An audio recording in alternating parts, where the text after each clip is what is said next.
what I'd wanted to present when we talked about doing this a month ago is actually a bit different from, I think, what I'd like to talk about today. And I wanted to just to go to a bit of history for a second first. This group of people was the group of UNICEF innovators that came together in Malaysia in 2014. This was right at the end of the, in the middle of the Ebola response. So a bunch of us had either just come from Liberia or were still in West Africa. But this is a fairly complete vision of people who had self-identified or managed to identify to their leadership in their offices across 135 UNICEF offices as the innovation leads and focal points. And I thought that was important because in 2014, it was a very organic identification. And when things are sort of in the shadows and hidden and not given organizational priority, it's pretty easy to have space to do things in new ways. But as we've come a long way and matured, we've also started to work within some of the structures of an organization like UNICEF, and I think in doing so, start to point to how we can really scale things up at the level that the organization should be and can support. So what I'd like to do today is talk a little bit about the essential setup of the Office of Innovation, but really to have time to answer questions and have a thoughtful discussion with all of you, because, and partially because, that structure will change. And as we've evolved over the last 9 years in innovation in UNICEF, we've found that we've actually changed structure every 2 to 2.5 years. Fundamentally, we've changed divisions where we sit in the organization, our budget, our size, our scope, and we're about to enter a new one of those phases, which is exciting and scary, but I think something that we're very happy to discuss. I would also just finally in this introduction add that I hope that as we do change, we're influenced by what we've learned from the UN Innovation Network, from the 2 chief executives boards presentations, the toolkit that's being built, and from all of you. So I think that as we've gone through this journey, we actually have a really interesting new set of capacities, which I hope to talk about also today. When we did our first sort of quick survey across UNIN about 1.5 years ago, looking at capacities for innovation. And also please put any questions in the Slido as I'm talking, and I'll try to be dynamic about answering them as well. But when we did our first quick survey of many of your entities and many of you, we found that there were some common traits among organizations that were doing this innovation thing, whatever it means to them, in a concerted effort and concerted way. And one of those commonalities was that if you look at the organizations that are getting the most internal support as measured by staffing or budget or executive leadership, that there seems to be a common need to have a structure and to have a structure which is placed near or at the sort of executive office level, so it doesn't get lost in the divisional or departmental politics of the organization. And WFP, HCR, UNDP, and UNICEF all have and had 1.5 years ago structures that sort of responded to the word innovation.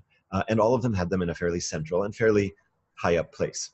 I would add our own personal reflection at UNICEF, which came out very strongly in the evaluation of innovation, which we released about 3 weeks ago.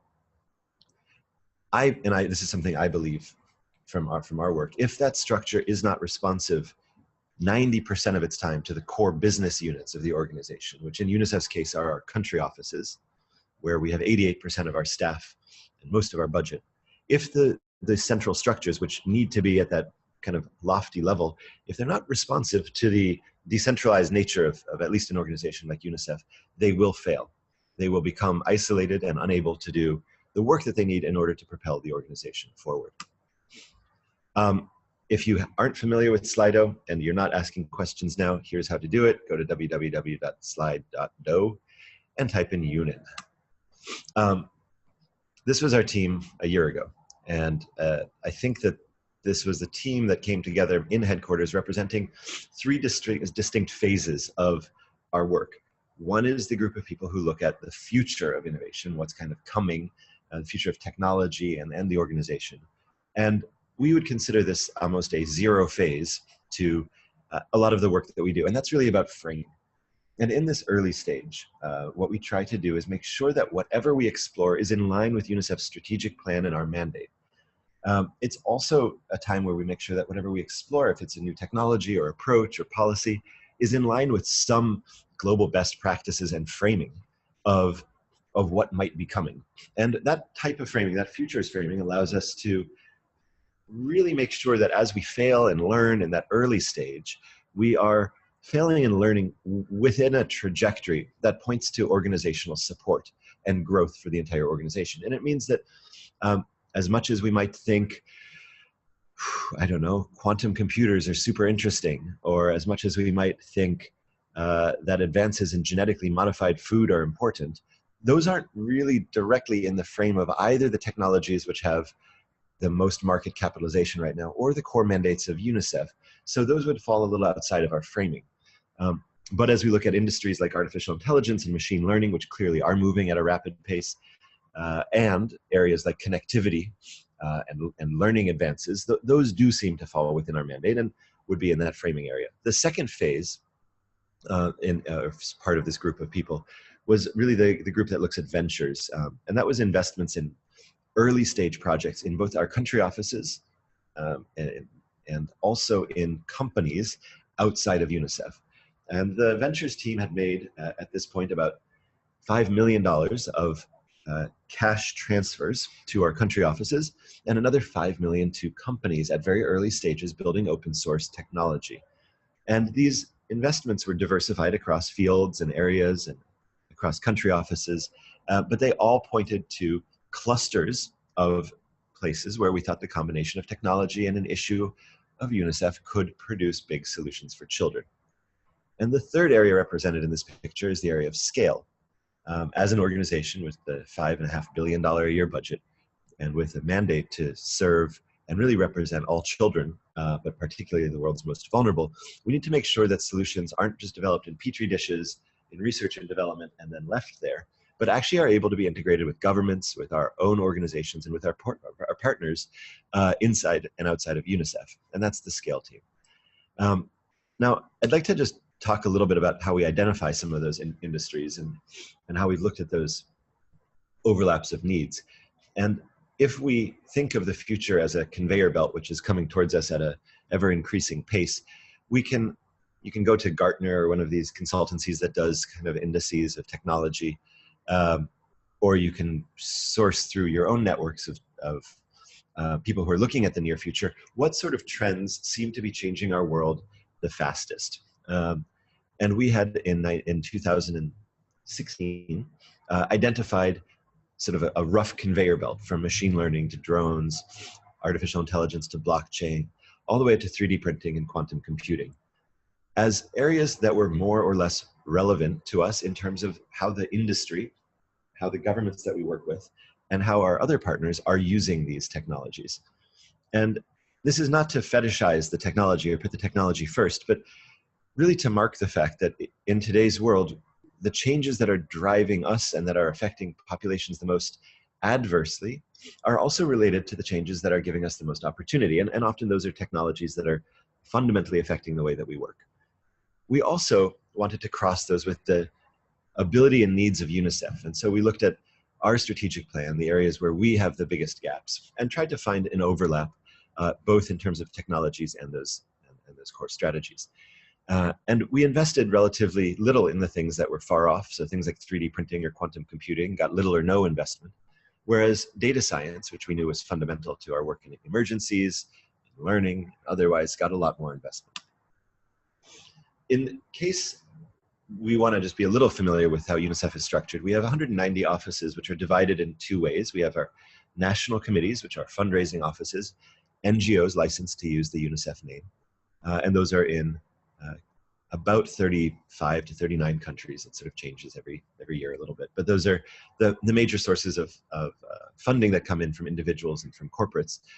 The other part of UNICEF is the 135 country offices that we have, a 7 regional office structure above them, and then 5 headquarters locations, because who needs just 1 headquarters when you can have 5?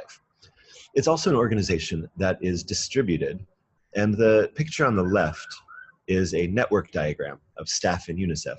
This is pulled from our table of authority, And it was just a test that our data scientists did to see how much connectivity there was, how much hierarchy there was, and how much isolation there was. And it's important to identify those types of gaps in a 70-year-old organization, because we were built fundamentally for a different world. And so while we buy something like a third of the world's vaccines through a pooled vehicle like Gavi, and we're the world's single largest purchaser of pencils, we also recognize that we as an organization need to shift and be agile. And that's really what came out of these last 2 days of discussions.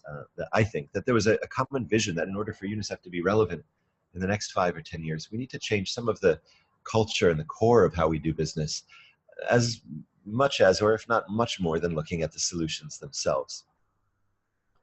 The way that we've started to look at that and how we provoke the type of change in our organization really comes through a combination of the 3 elements I mentioned before: an ability to look at those future trends, an ability to invest in them both internally and externally, and then an ability to connect to the right institutional mechanisms to take things to scale. And I wanted to show one diagram here. And sorry for the kind of matrixy nature of it. But this is a diagram that we have used to identify where various flavors of the word innovation sit within the organization. And on the bottom axis, you have program area newness, how relevant a thing is to UNICEF. On the far left, it's very core, so that might be health or education, vaccines, immunization, and so on. And on the far right, it would be things that we're not as familiar with. What are the effects of climate change on children? How do we deal with children in a migrating world, and so on. And on the left-hand side, we have technical newness. And that's not technological, but how familiar are we with the skills and the techne that we might need to solve those problems? And what we found inside of our work in the organization is that while 95% of our budget probably is in that core programming and core functionality, and 0.01% of our budget is in the weird and speculative up in the top right, we need to be able to look at innovation as it crosses these different boundaries and borders and understand the mechanisms for moving something from an early stage to something that's a platform, and then to something that's in core. And that it's really the jumps between those areas, rather than what happens in the areas themselves, that are the most vital to making sure that we are agile and ready for the future.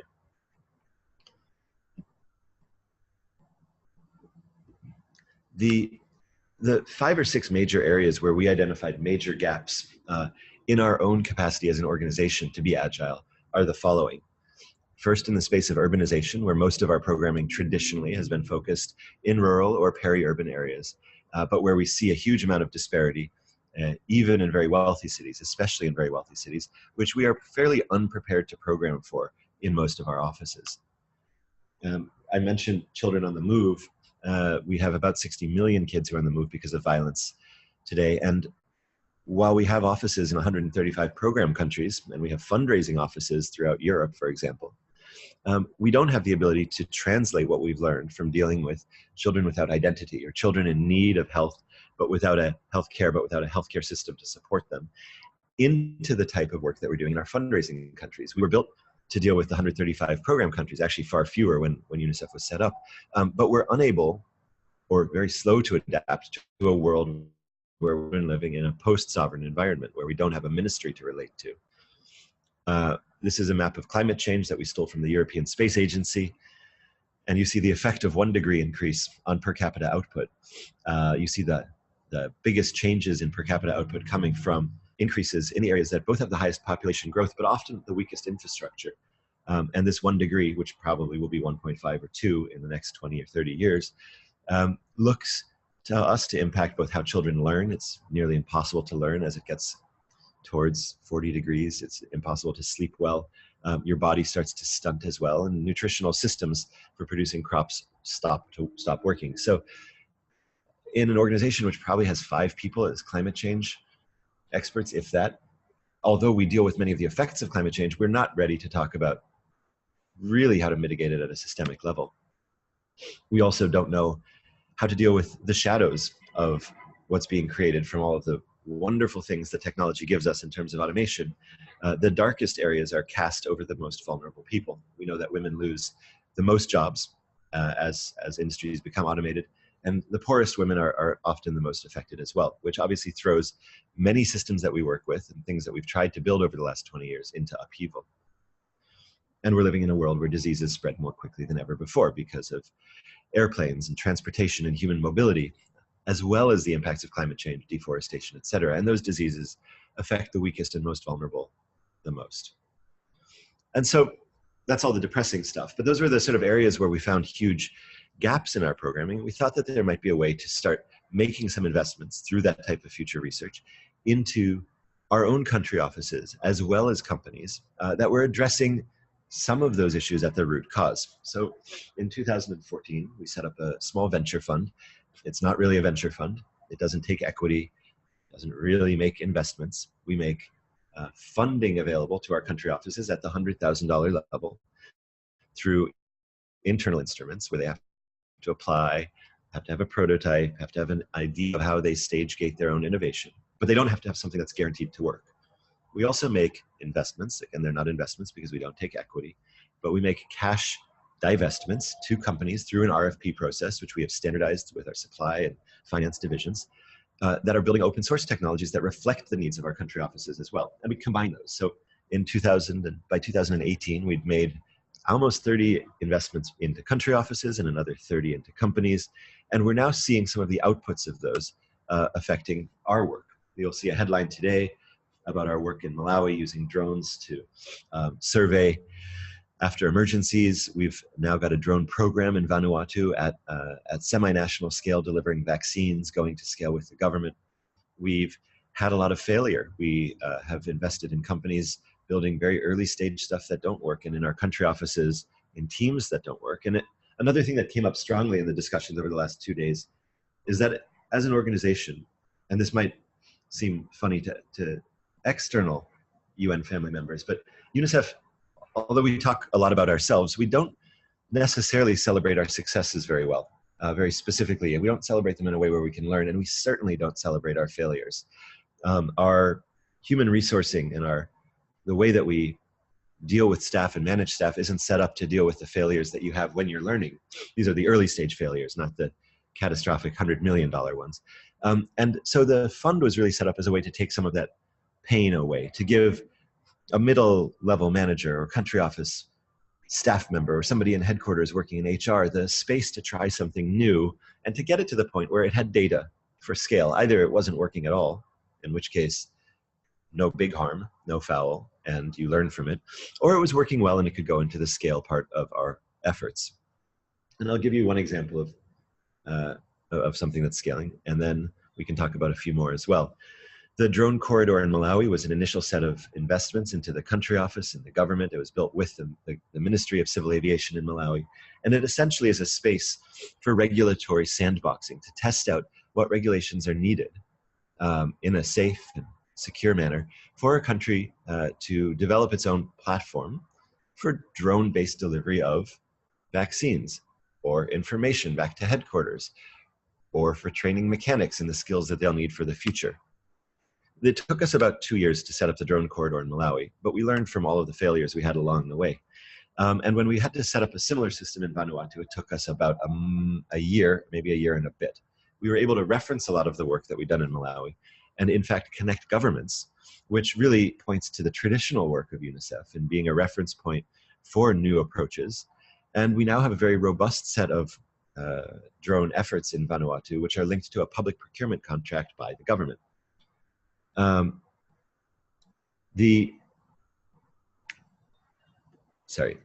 Another project which is scaling now is looking at connectivity.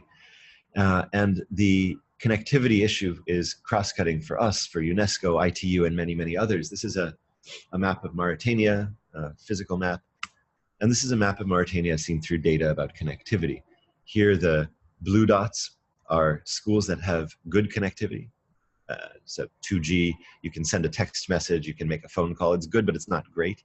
The yellow dots have 3G, so you can do a lot more connectivity in those schools. And the red dots are schools with no connectivity at all.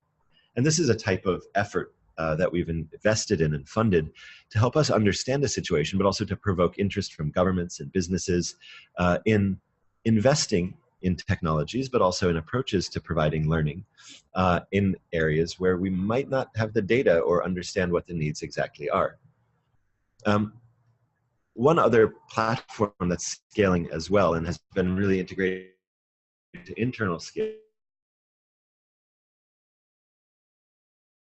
is a platform called Rapid Pro. And Rapid Pro was built in various iterations from 2009 onwards, first as a system called Rapid SMS, and then into various different apps, health apps, U-Report, and so on, and consolidated in 2014 into one platform. And Rapid Pro is a set of technologies that allows us to use text messaging, but other messaging systems, WhatsApp, Viber, etc., to gather information quickly from young people or health workers, from frontier workers in other fields, teachers, and so on, and turn disaggregated types of information into aggregates that we can use for action. And that's an interesting lesson in scaling as well, because that has followed a much more internal scaling path, where we have, through the scale team, tried to make it accessible to our offices almost as an internal service. And we are struggling with the fact that each one of these different types of scale that I mentioned, a drone corridor, a connectivity effort, or something like a service, has very different mechanisms for getting it both into our organization and outside. And one of those mechanisms is clearly our partnerships, and the need to be able to work with partners, these big technology partners, both to use some of their knowledge, but also to influence them to build things that are better. And we find that as we go into our partnerships, we're able to, because we've built some of the technology at the early stage, have much better negotiations into how we use their platforms, their data, or their skills.